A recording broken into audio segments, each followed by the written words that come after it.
Hello and welcome to Table Talk, a show where I chat with other creators in the TTRPG space about how they run their tables.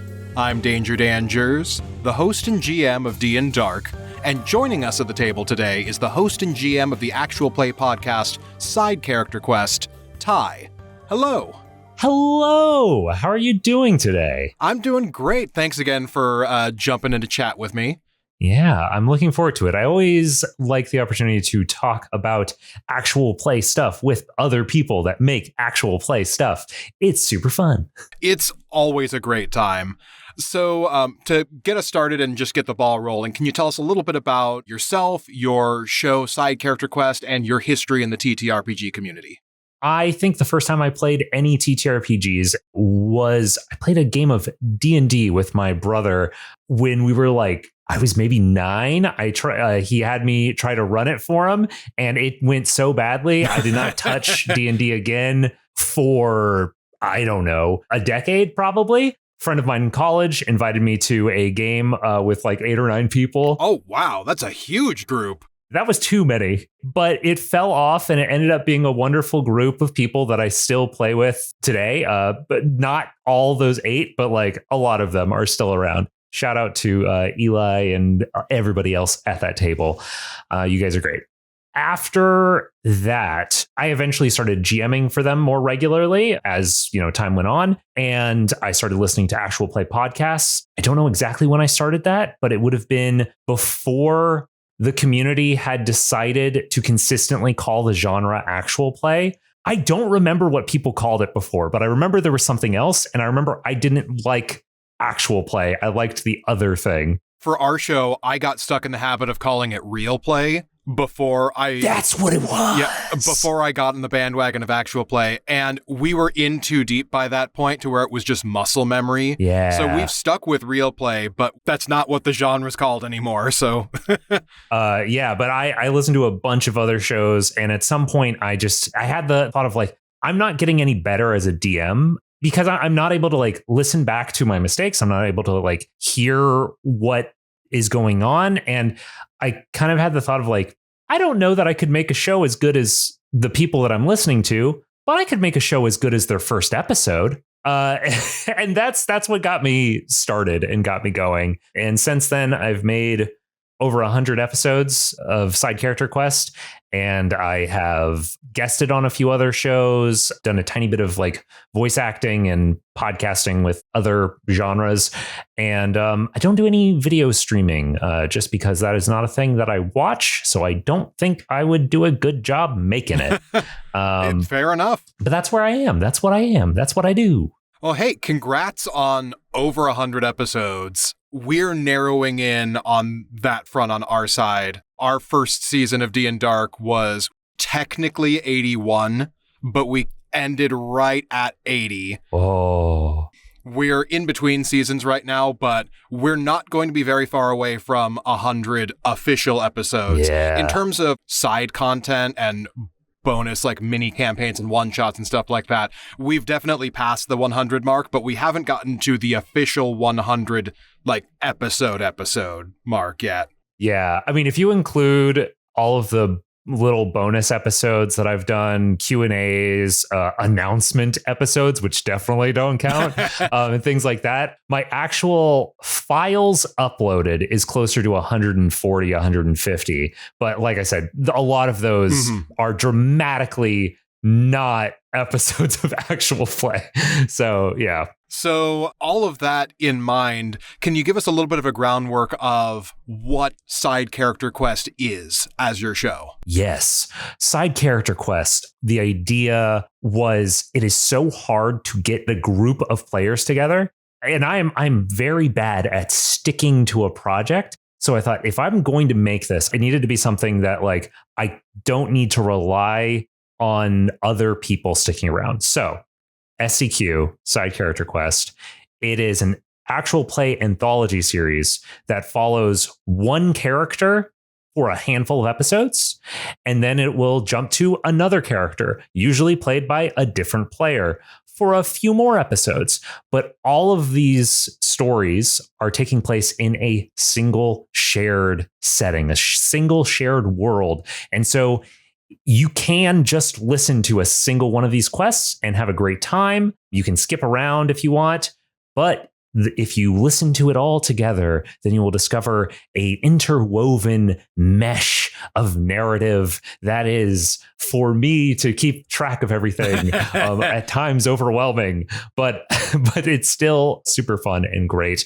And I occasionally hear from people who, started with episode 50 and then went down to like episode 1, but then jumped back ahead to 60, and they'll like tell me their thoughts as they go along. And it's so fun hearing people do that. And I mentioned my friend Eli earlier, who was one of the early guests on the show.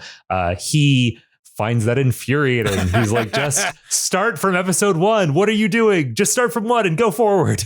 But yeah, I love that the show allows you to jump around. Yeah, being an anthology series, there's a lot more flexibility there to be able to do that as a listener. Mm-hmm. It's such a fascinating format, and I love how unique an approach that is to do just a one-on-one session. It's a far cry away from the group of 8 or 9 that you started with. Yeah. But what kind of unique considerations do you have to keep in mind as a GM when you are doing just a solo adventure with one player in that kind of format? One-on-one requires more energy from both people involved. You don't really notice this when you're used to playing with a large group. And maybe the GM does notice, but the players don't really notice that. Normally, if you're playing at a table, every once in a while, you get to sit back and watch the other people interact.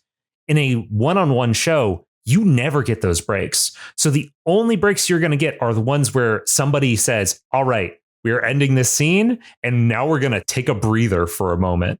So I think that's the number one thing that you need to think about, that you will have to get used to versus the normal group team. Other things that you can think about are, it's so much easier to reschedule things. Yeah. It allows for so much flexibility. I had a player recently who we hadn't played in 3 weeks. And like the day before, they're like, my internet's out. And I was like, that's fine. We can reschedule for 2 days later. It's fine. Like it's not a big deal. You gave me a bunch of dates and we aren't having to work with 4 or 5 other people, blah. And then you get into those, moving past the sort of logistical things, we get into things that are more specific for different game systems. So D&D is where we've played most of our stuff until recently. And D&D is a game that assumes that you're working in a party.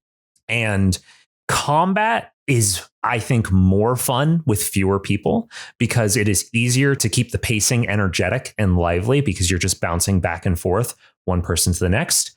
However, it's also so much more potentially deadly. If a person gets knocked down, then what are you going to do? So you have to be either okay with that, or you have to plan it into how you plan things narratively so that there is a way for them to realistically come back up without it feeling cheap to the listener, And I had more I wanted to add on that, but now it has fled my mind. That's fine. You laid out a lot of really good points. The scheduling is such a huge one. Yeah. The core team for D&Dark is a party of 5, and then we will very regularly bring in a guest.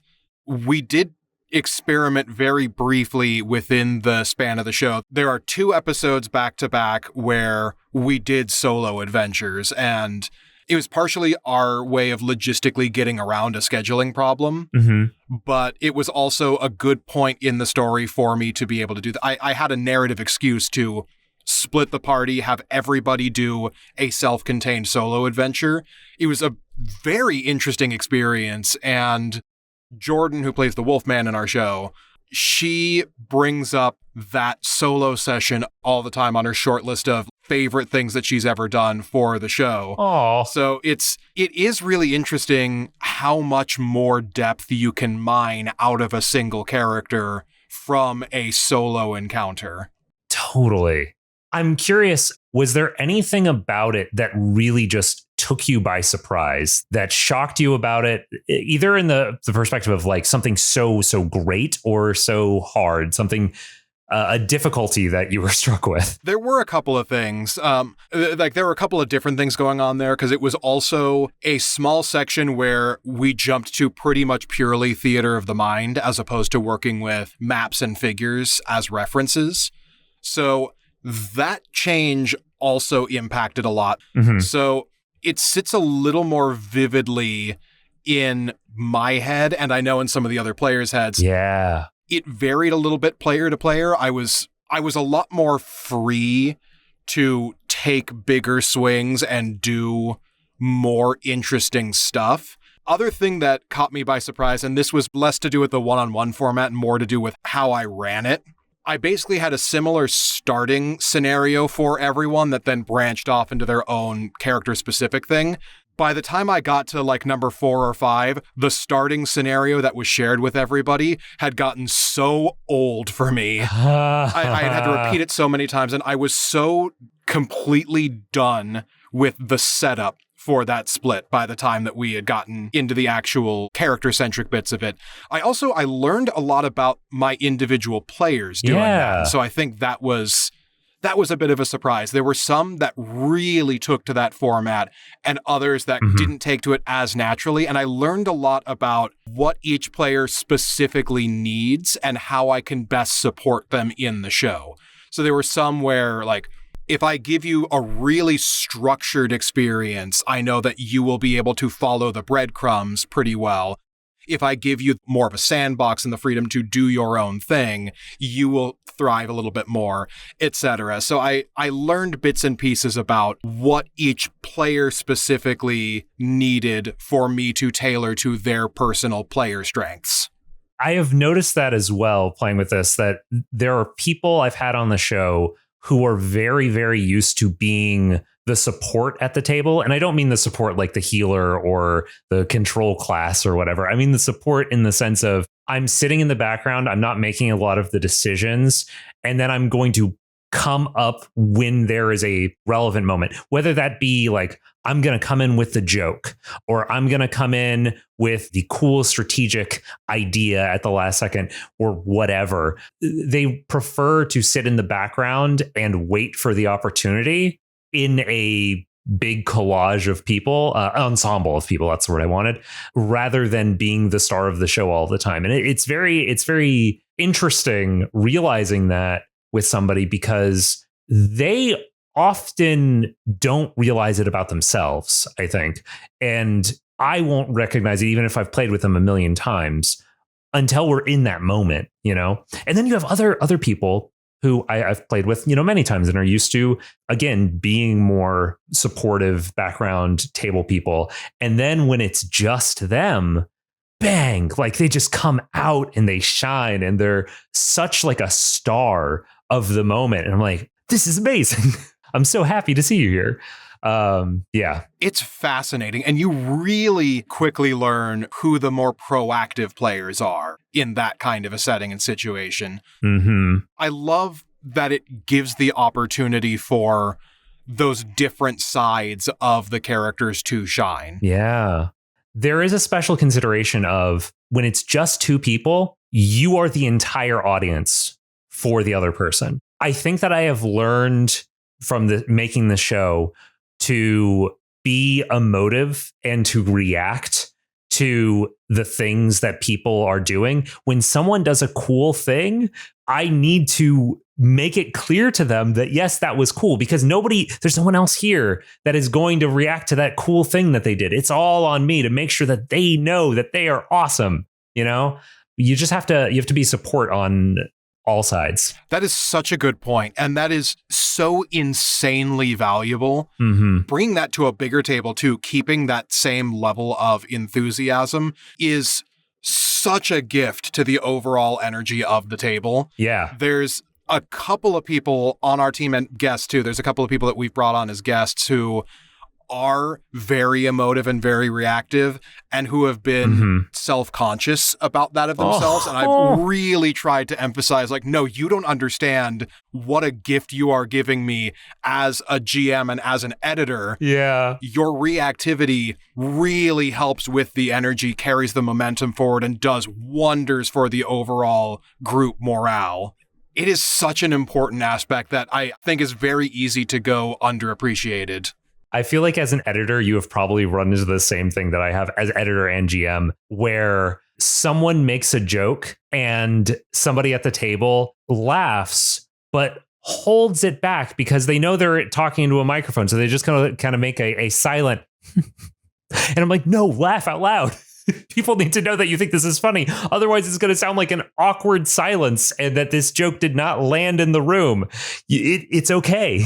Laugh, please. I imagine it's a little bit harder for you to get around since you're running with a smaller group of people and since you're constantly rotating people around. When you're with the same group for a while, you can kind of encourage that behavior and coax it out of them a bit more. I also have the benefit of, since I have thousands of hours of recordings of everybody, I've made a little bank of stock laughs of everybody. Oh, that's really good. That's really good. I very rarely need to use them. It's usually only if there's a thing where, like, oh, the noise suppression cut off the laugh, or there's a thing here where the timing wasn't right, or this person, there's one or two times in the show where I've edited in a person who was not there live. That's kind of where I would bring in a lot of the manufactured laughs and reactions to things. Gotcha. It is insanely helpful as an editing tool to have really good laughter. It's a great way to cover up editing seams. Yeah. And it sucks the energy out of the room when there's a good joke that no one reacts to. Yes. And even if, in the room, everybody is like making these silent laughs and you can see it in their face, but you just know this is not going to work in the audio. It's going to feel terrible. Oh, gosh. I have one of my players specifically started off being more of a silent laugher and reactor, who has now gotten to the point where he intentionally blows out his microphone with laughter constantly. And oh, man. I much prefer that problem to the other one. I agree. I always tell people, like, if you're reacting too much, I can always cut it out. Deleting it is so much easier. I don't know about you, but like it's a symptom of the fact that it's a 2-person show. I am meticulous with editing. And so I'm going to go over this and I'm going to make sure that there is no crosstalk or the right amount of crosstalk. So deleting a little bit is totally fine. Absolutely. I describe myself as a fairly merciless editor. Our final product is usually almost half of what the raw recording is. Yep. We rarely get quite that bad. Not bad. It's not a problem. And again, I think that a lot of that comes from the fact that there's fewer people. So there's less chance of tangents, Yeah, it's definitely a lot of it is logistical things, and it mostly comes down to cutting out silences, cutting out repeats, uhs, stutters, things like that. But there's more than one late game boss fight where I've cut multiple rounds of combat out of the finished fight. Oh, man. I don't know if I've ever cut rounds of combat. But I've definitely cut out so much dead air, just people looking up their moves and stuff. I don't have a ton of combat on the show. I think that across 100 episodes, I counted up maybe like 8. Yeah, that makes a lot of sense given that it's a one-on-one. So earlier you mentioned that you primarily play with D&D, but that you've brought in a few other systems. What are some of the other systems you've explored, and how have those systems factored into your decision making and how to set things up? Yeah. Okay. So first of all, if anybody ever decides to go down this path of doing these anthology series, please experiment with more systems earlier than I did. It will make your life so much easier, if for no other reason than it sets the expectation for the audience, and they won't be like surprised and upset when you're switched doing anything else. I haven't gotten bad feedback from trying other things, but it is a thing that I worry about, that I think about. But I started with D&D 5e. And a few episodes in, I tried doing Monster of the Week, and it was the first time I had ever run a Powered by the Apocalypse game like Monster of the Week, and I did not understand what they were supposed to be. And I have heard from many people that that is one of their favorite quests, but I've heard from people that know how those systems are supposed to run that are like, I'm enjoying this. You are like not getting it.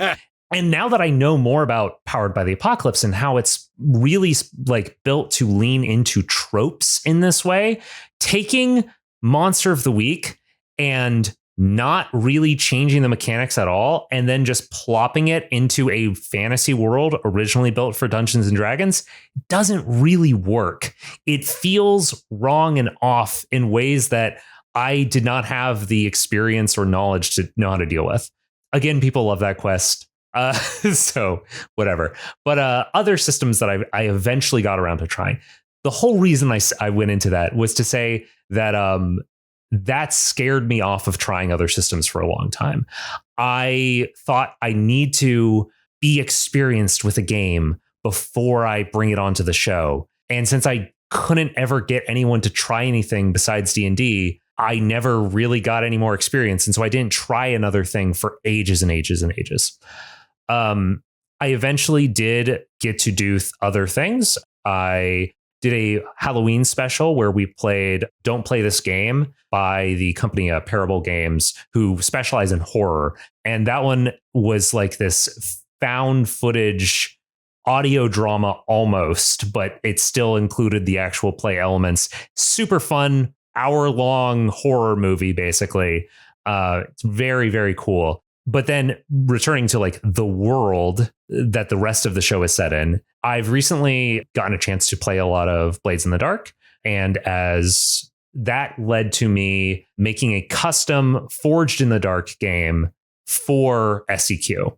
I wanted to experiment more with not using D&D for everything because I didn't particularly like how the combat worked. I don't like how D&D handles magic for this setting, and several other reasons that I wanted to move away from D&D. I was like, let me try making a game that is designed from the ground up so that it fits this setting and fits the tone and fits the one-person format and so on and so forth. So I took Blades in the Dark and modified it heavily to work so that when people like do the character creation in the system that I make, the character they end up making, and I've had people test this multiple times, the characters people end up making just fit in the setting. They fit, they work right out the bat. I look at them like, that's somebody that could be in this world.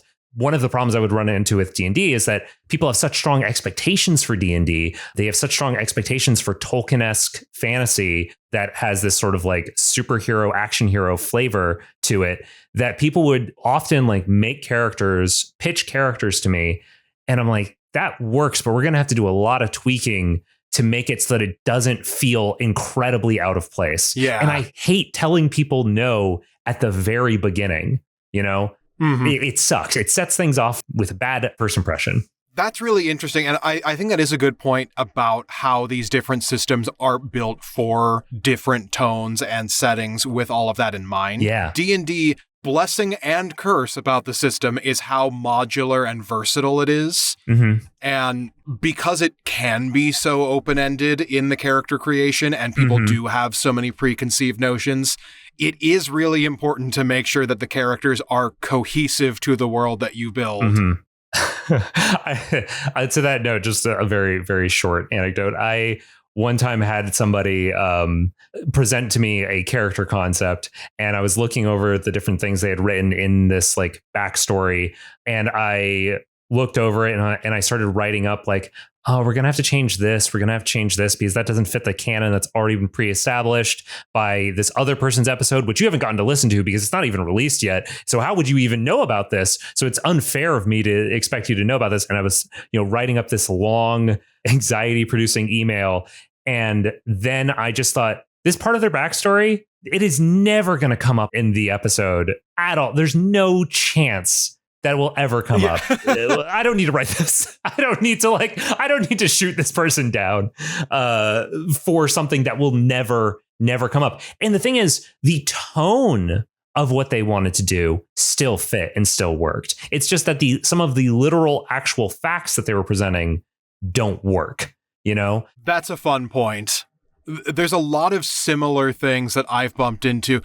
I'm in kind of a unique situation with our show because we are kind of sort of going with a pre-established world that we're stepping into. Yeah, like Universal Monsters situation. Yeah, Universal Monsters. Our main party is the Wolfman, the Frankenstein monster, the Invisible Man, the Mummy, and the Phantom of the Opera.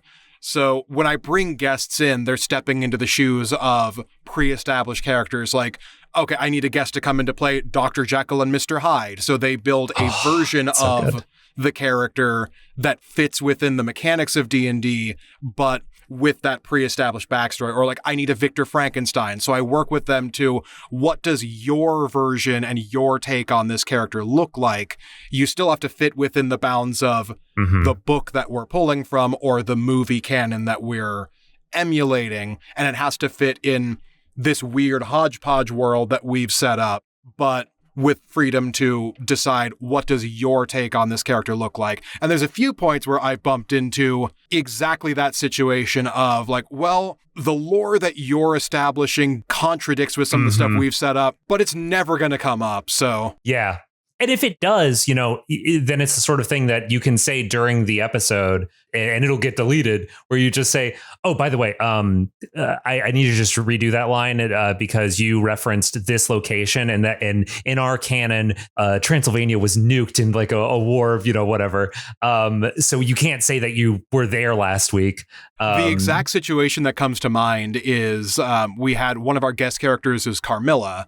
And she wanted to bring up a thing involving a bit of a history with the Brides of Dracula, which had a couple sessions previously all died. Oh, yeah. And it was a similar situation of like, okay, well, this isn't out yet, so you wouldn't have the context to know that, but I have to retcon this because we just killed them off. So you bring them up and giving them different names than we gave them when we set them up before. It was, well, this is never going to come up. And then it did. But I mean, also though, like, it's one of those things where there's so many of those little bits of information that there's no way you would be able to think of all of them. And if you did, what are you going to write all of these down and have somebody do like you want to have this guest on? Are you going to have them do 10 hours of homework, reading all of your lore, memorizing it just so that they can come on for a 2-hour guest spot? That's ridiculous. Yeah, that's way too much. That's the thing that I frequently bump into whenever I bring guests on, which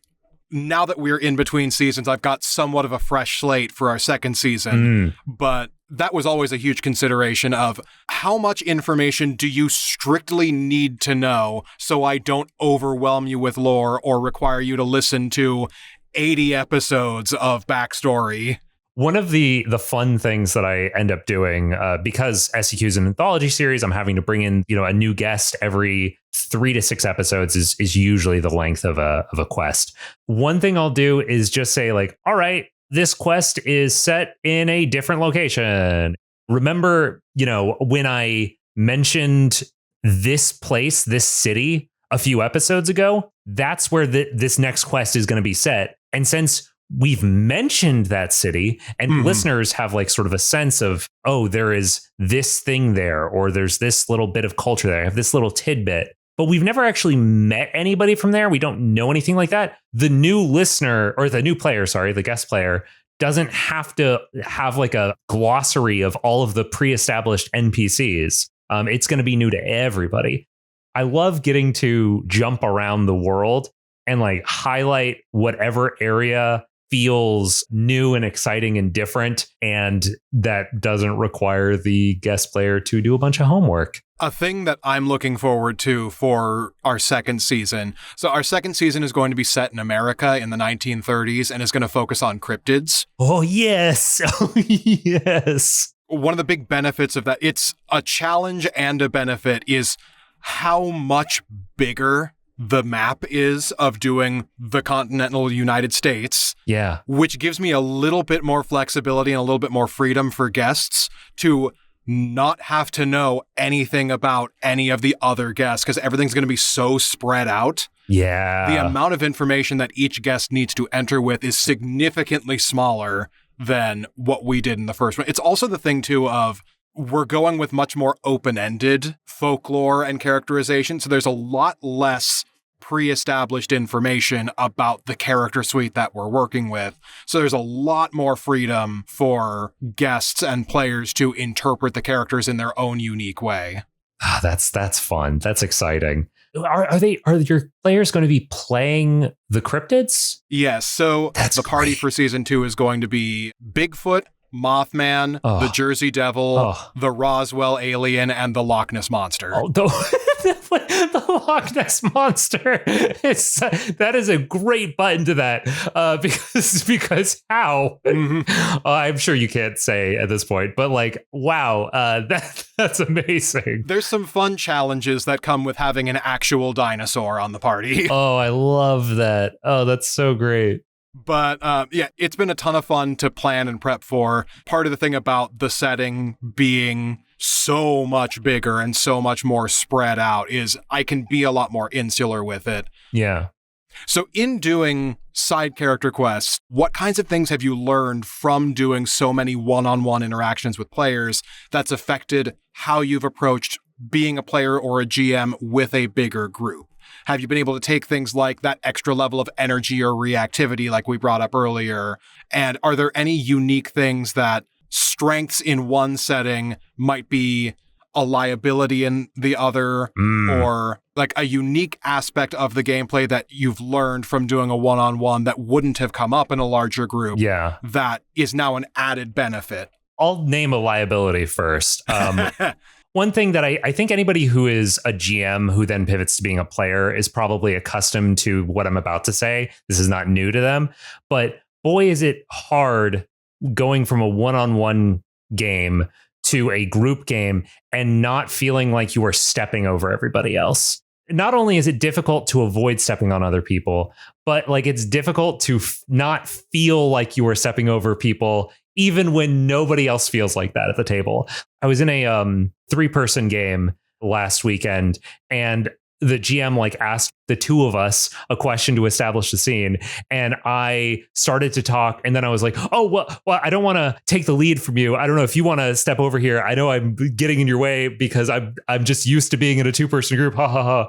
It's so easy to feel like you're just stepping on everybody when you get into that situation again.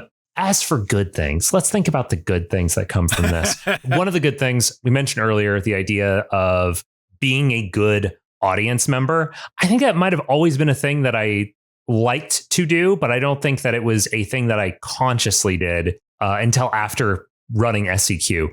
And it is a thing that I've had people comment on and thank me for in group games, saying like, hey, the reason I'm going to invite you to this other table, this other group to do this thing is because I liked how much you were like a good audience member when you weren't playing, when you weren't the person doing the thing. Some of that I think comes from the experience of just running a podcast as opposed to doing one-on-one. So God, let me find a benefit of doing one-on-one specifically. I think that doing one-on-one games might have helped me work on pacing. I think that one of the skills that are the hardest to learn in any TTRPG is learning how to pace scenes to make it so that it's not dragging, so that everyone is entertained and moving and like thinking and is not just kind of like sitting in the background, not doing anything. I think I'm better now at figuring out, not better at figuring out. I'm better at asking players what they want from a quest. I have learned over the years that I am terrible at knowing what other people want. I am so bad at it. So I really absolutely make a point to ask people for feedback and to ask people before we start playing, like doing a session 0, whether that be, a one-on-one in person happening all at once or asynchronously through a series of DMs, direct messages, not dungeon masters, asking people what they are expecting from a game, what they are excited about with their character. All of those things are so important to making a satisfying game experience and making it so that like you, the person running the game, are not frustrated spinning your wheels like, I presented you with this plot hook. Why are you taking this plot hook? I don't understand. But you ask somebody ahead of time, like, what is it that you will find interesting? What is it that your character will find interesting? Let me know so that we can get moving. And I think that doing a one-on-one game, it felt safer and more obvious to ask these direct questions. Whereas when you're in a group, even if it's a group of people that you love, people that you're very comfortable with, it can feel weird to like ask for feedback from all of them all at once about what is it that you want. And it's like, oh, well, what person A wants isn't what person B wants and is kind of related to what person C wants, but not really. When it's just one person, it's such great practice for that. That is a phenomenal skill. It's very important. Very important. Yeah. A little bit of a cheat code that the player that I brought up earlier, Jordan, who plays the Wolfman, she GMs some of our home games off mic. And a thing that she's clocked with a different group that we play with, figure out the types of video games and entertainment that a particular person likes. And you can usually figure out the kinds of gameplay that will appeal to them in a TTRPG setting.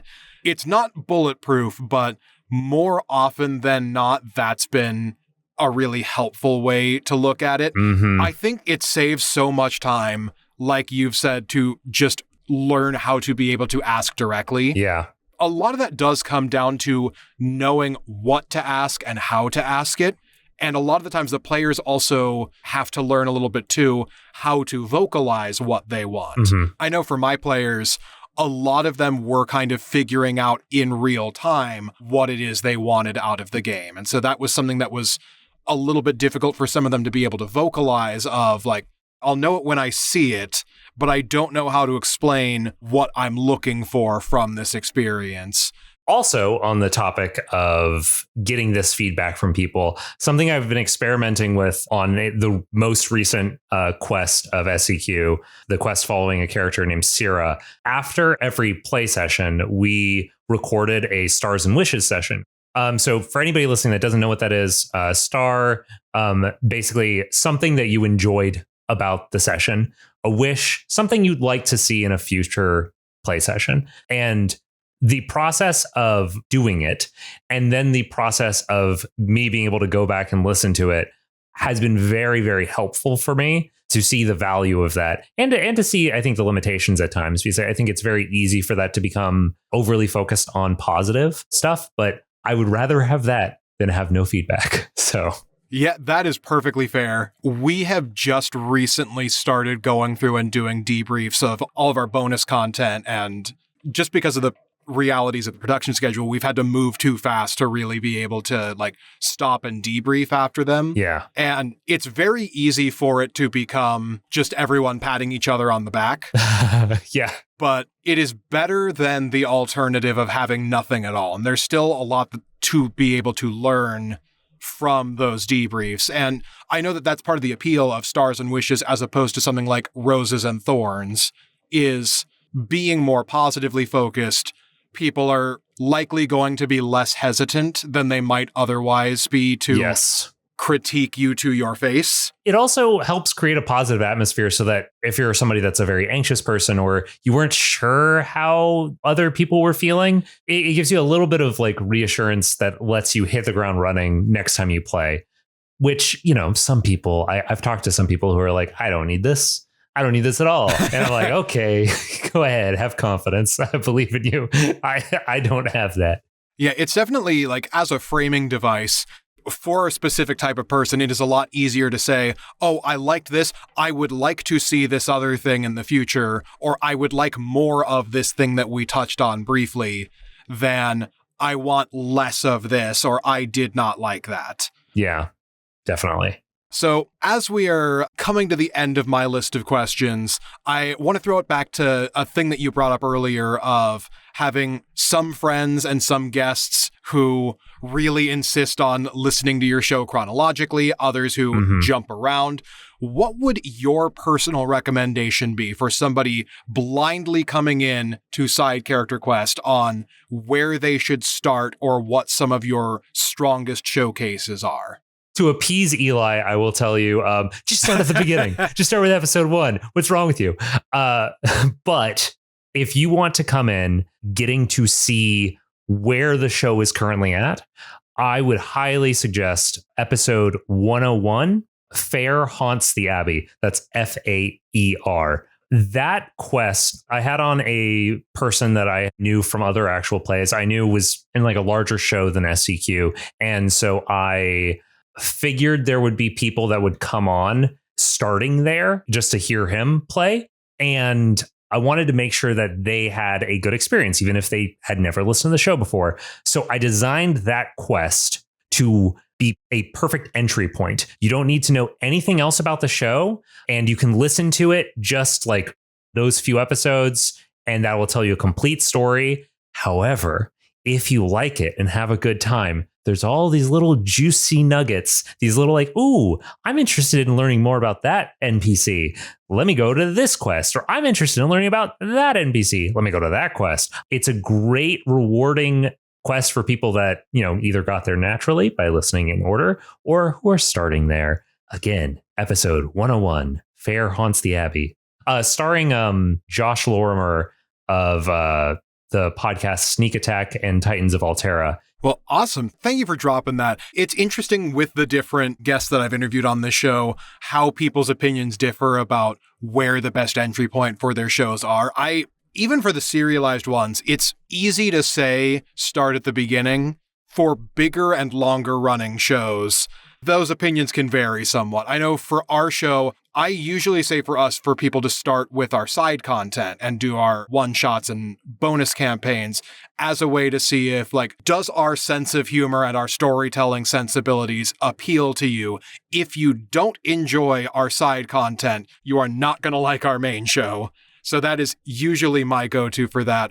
Even for people jumping into the main show, I am hypercritical of our early content because of how much we've grown and developed. The quality is significantly higher later in the show than it is earlier on. So I have my own opinions about where to start. And I tried to make it as easy as possible. We did, right before the finale, we did a couple of recap episodes that are just clip shows of all of the plot important things you need to know to catch up and recap before the finale. And I did one up to the mid-season and then one up to the finale. I would probably recommend for new listeners to start with a recap and then jump into the middle. But for something that is more flexible like your anthology, it's great that you've got a good entry point like episode 101, Fair Haunts the Abbey. Committing that to memory. Yes. I'm curious if anybody else, if anyone listening, you listener, do you do this? When I come across a podcast that is new to me, if I'm considering starting from the beginning and moving forward, let's say that's an 80 episode podcast, I will hop over to episode 60, move over to 20 minutes into the episode and listen to 5 minutes of it just to kind of get a sense of okay, is the audio quality bearable? And is the vibe between the people good? And if those things are good, then cool. I'll hop into either their intro episode that they've recommended, or I'll hop into the first episode. But yeah, I don't mind listening to something with bad audio. I really enjoy the experience of watching something improve in quality over time. I think that's so fun, but I do like to know that it will eventually become a more pleasant listening experience. That was one of the issues I ran into with Critical Role, is that Critical Role is designed from the ground up, assuming that you're watching. And I knew I was never going to watch it. I was only ever going to listen to it. And it is hard to listen to that because of the sheer number of people. I'm not shitting on Critical Role. Oh God, fans of Critical Role. It's just a reality of the format. It's a reality of the format. It's a really cool show made by great people, and I watched the cartoon recently, and I had a lot of fun with that. But yeah, don't kill me, fans of Critical Role. No, I have really struggled to get into them. They are a tentpole of the community for a reason, and we as a format owe a lot to them. Oh yes, but yeah. Doing a live stream format is very different from doing an audio only podcast format. Yeah. So, like you said, the sheer size of their cast, the duration of the shows, and just how much of a backlog they have. I've heard people occasionally say, like, oh, I just want to listen to a nice, short actual play episode. 2 hours. And I'm like, what the heck? What are you talking about? I really agonize over trying to cut down our show as much as possible to try to keep the bar has shifted with time. I used to really stress over keep them to an hour or under, keep them maybe just over an hour. And then that slowly crept up to as long as we're under 2 hours, we're okay. Yeah. I tend to record episodes between an hour and an hour 45, and then they'll get cut down to 50 minutes to an hour 20. And that length really just depends on what the feel is for the episode. Some of them long, some of them short. They're all good. So that basically comes to the end of my questions. Are there any other miscellaneous things, any topics that we didn't cover that you want to make sure we touch on, or any things that you want to make sure don't get left out? I feel like we could continue this conversation for a super long time, and I'm trying not to open up a can of worms.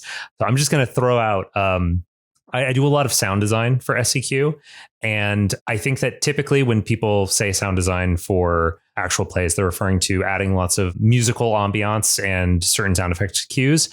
I don't do music in the show for various reasons, but what I do instead is I try to do audio so that it sounds kind of like a documentary. Sound crew is there. So it's there's the diegetic movements of people. And I think it sounds really cool and relatively unique in the world of actual play. And that's just a thing that I would love to talk about for an hour if I could. I could go on for a very long time about my sound design philosophies and how they've changed with time too, because as the show's been going on, I've learned a lot of lessons about where the line is for how much is too much. Yeah. Early on, I would try to be really restrained in the music and sound effect stuff that I would do, mostly just from lack of resources, because I try to commission a bunch of original music. I try as little as possible to rely on pre-existing stuff and try to get unique music for our show.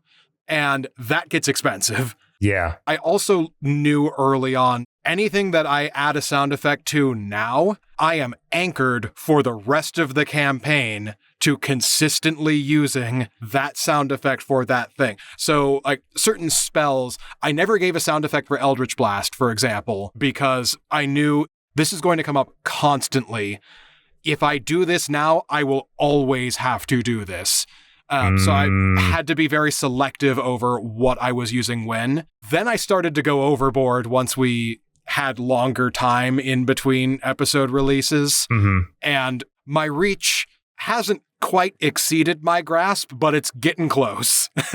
Yeah, that's one of the reasons I never started doing music for the show, is because I knew I would really, really obsess over it. But another thing that I have been very strict on myself about is no footsteps, because once you open up that can of worms, oh, fucking footsteps. They're the most difficult thing to make natural, and they could be in every scene. Yep. They could be with every movement. And how do you decide? Oh man, it's overwhelming.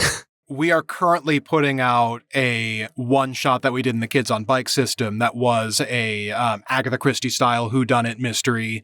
That's kind of more where I've opened the can of worms for footsteps, mostly just because it's a very dialogue-heavy thing, so there's not much actual action going on, but that's also where I've bumped into the most the question of, does the sound design aid this or distract from it? Oh. And I, in my first pass on editing that, had to pull back substantially because my initial instincts for how to sound design it was way too much for what it was. Yeah.